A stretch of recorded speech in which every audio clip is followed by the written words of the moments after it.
नमस्कार मित्रांनो, आतापर्यंत हा योजनेद्वारे देशभरातील 11 कोटीहून अधिक शेतकऱ्यांना 3.4 लाख कोटी रुपयांहून अधिक रक्कम देण्यात आली आहे। या वितरणासह कार्यक्रम सुरू झाल्यापासून लाभार्थ्यांना वितरित केलेली एकूण रक्कम 3.24 लाख कोटी रुपयांपेक्षा जास्त होईल। नरेंद्र मोदी यांनी तिसऱ्यांदा पंतप्रधानांची सूत्रे हाती घेतली। पात्र शेतकऱ्यांना प्रधानमंत्री किसान योजनेचा 17वा हप्ता जाहीर करण्याचा पहिला निर्णय पंतप्रधान मोदी यांनी घेतला आहे, अशी अपेक्षा होती। मात्र हा निर्णय झाला नसल्याचे कृषी तज्ज्ञांनी सांगितलेले आहे।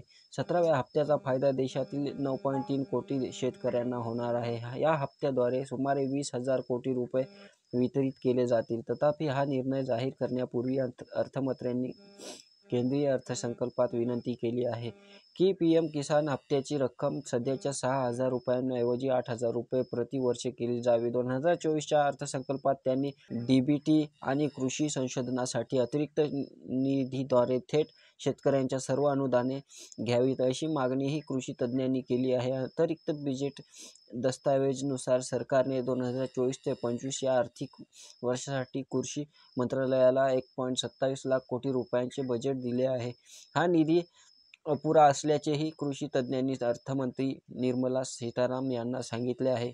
व्हिडिओ आवडला असेल तर चॅनलला सबस्क्राईब करा। धन्यवाद मित्रांनो।